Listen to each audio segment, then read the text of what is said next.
once again, Star Wars and Unboxing fans, welcome to another episode of Darth Tuba's Star Wars Unboxing Show. I'm your host, Darth Tuba, and today we have a plethora of different eras of Black Series figures. Alright, we have some that I've found on some Hasbro sites, or some that I found on eBay, and some that I purchased in the store more recently. Most recent, we have the Rey Island Journey figure. These are all the 6-inch, of course. And then before that, we have the ever elusive, hard to acquire Darth Revan, which is the only non-canon, action figure in the bunch here. And then we have Obi-Wan Kenobi Force Spirit, which is sadly in a damaged box, but that doesn't matter because we're going to open them all up. So I think today what I'd like to do is start with the newest one, which is Rey Island Journey. Now, I do believe that there have been a few different Reys that have come out in the Black Series line for The Last Jedi, but I have been a fan of the Island Journey Rey simply because, to me, it's like it's a great way to evolve the character. I think with the way they designed her costume and everything, it had a little bit of a throwback to her Rey costume from The Force Awakens, but it also included a kind of a newer look to it, a little more Jedi-like, a little bit less sand nomad-like, and a little bit more, just more action-oriented. So I thought that was in and of itself a great figure. I love the addition of the poncho, which is what she pretty much only wore when she was chasing around Luke in the rain and whatnot, but still, it's a cool addition to the figure. You can remove it, I'm choosing not to. And of course, she comes with her staff, she comes with her, well, it's lightsaber. Is it Luke's? Is it hers? Is it Vader's? Who knows? And of course, the pistol, which I always laugh at, that the Last Jedi Rey guns, or the Last Jedi Rey figures come with this gun. This is the pistol that Han Solo handed her outside of Maz Kanata's castle, and sure enough, she decides, okay, this is great. I'm going to use this. I'm going to keep it with her. And then the minute she starts to use it, she gets captured by Kylo Ren, and she did not have that weapon when she escaped and told that stormtrooper to, you will drop your weapon, and he dropped his weapon. So how she got it back is, maybe there was just one like it, I'm assuming. I don't want to get nitpicky about stuff, but I still question, where did that come from? Nonetheless, she is... I love this character. I love what they're doing with it. I am very pleased with... I love the little moment between her and Luke. I was nervous that she was going to go full-out saber fight with Luke, which I never thought should happen. I was happy that they got a little bit of confrontational but did it more old school with just quarterstaff kind of fighting.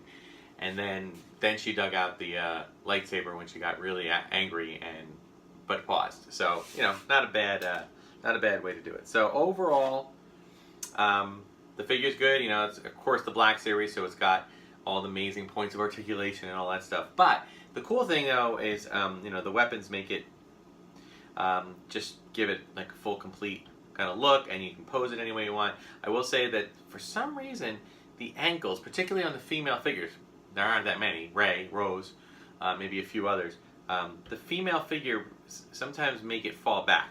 So you got to be careful with that. So I have to kind of bend it forward to give it a little bit of compensation there. But overall, really well. I'm trying to come up with a way to just... Oh, sorry there.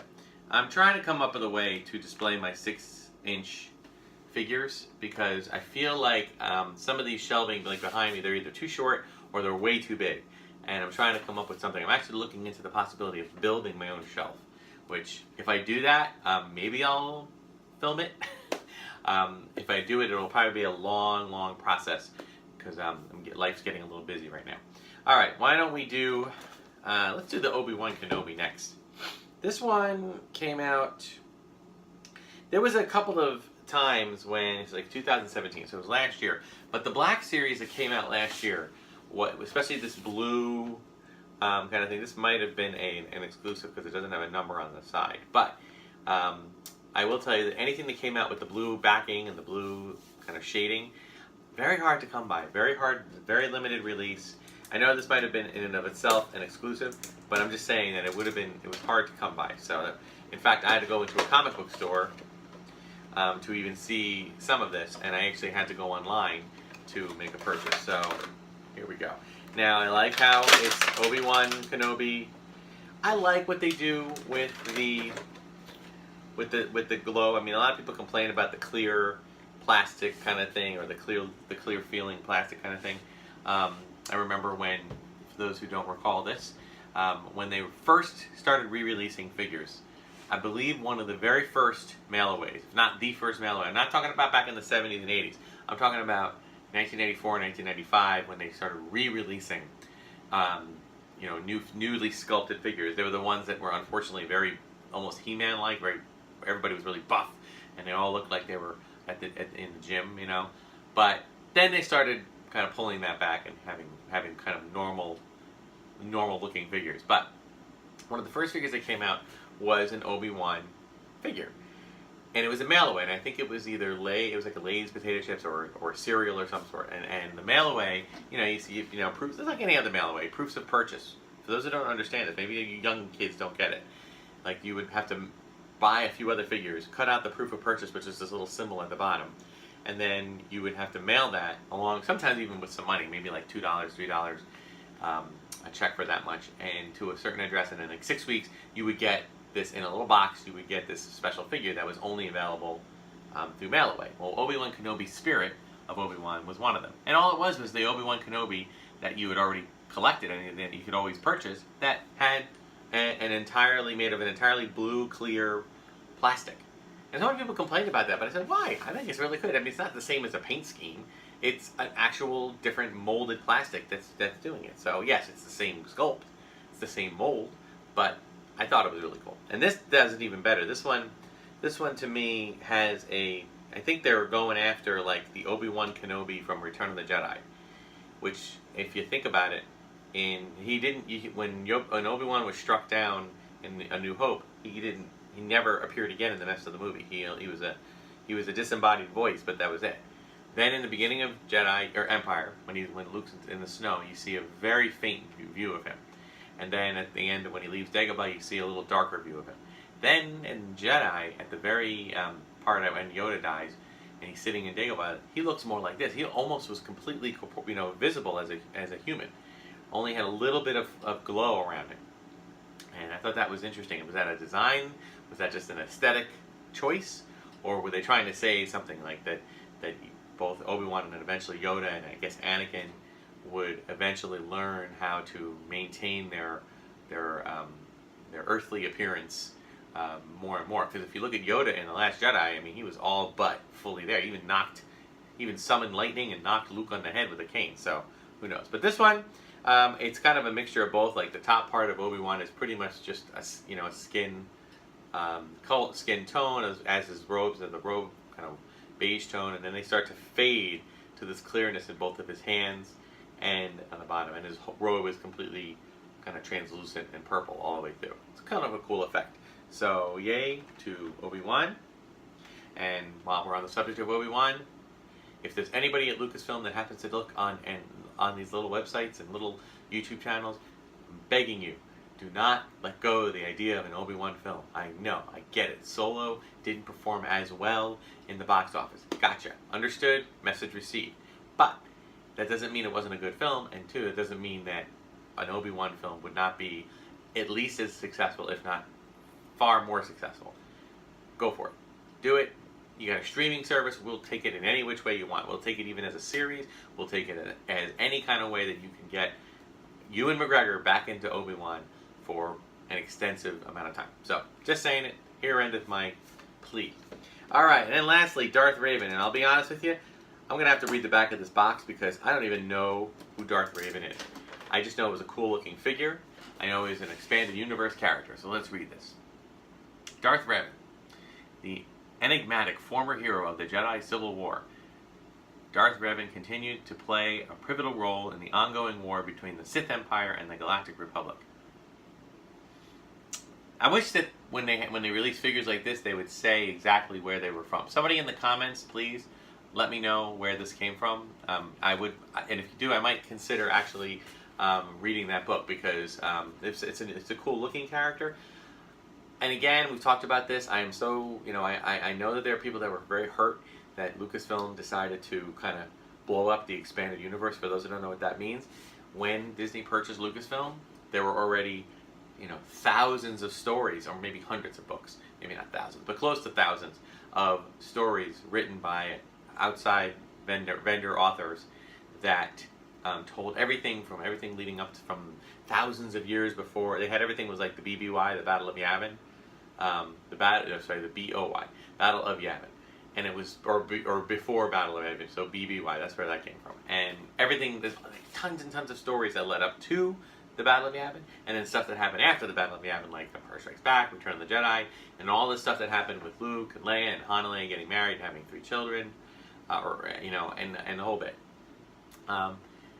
If I were a stockholder, and which I am, and lots of people own small amounts of stock, but if I was a major stockholder for a company like Disney, and Disney wanted to make a purchase of Lucasfilm and the rights to Star Wars, I would want to say this: look, that's great that we have all these characters, but like the vast majority of the world knows Luke, Leia, Han, the droids, Chewbacca, and Stormtroopers, Darth Vader, and a few others. Then it gets exponentially smaller when you get further away from the original trilogy. The prequels, yes, people know them, but not as well. The Clone Wars series, the Rebels series, all these things, there's only a niche group of people that know them. Don't get me wrong, that niche is growing greatly, but to be stuck with a story that only a very small amount of people have read, like Heir to the Empire or whatnot, I feel as though they'd be limiting themselves. That's all I'm saying. So I think it was a smart move, and they're starting to take really good story elements from the expanded universe and incorporate it into the regular, now I guess known universe. So it's a good thing. But I do like Darth Revan. It'd be nice to see this character make an appearance at some point. And he comes with, apparently, what does he got here? He's got 2 lightsabers. Alright, that's cool. And he has a weird kind of frayed cape.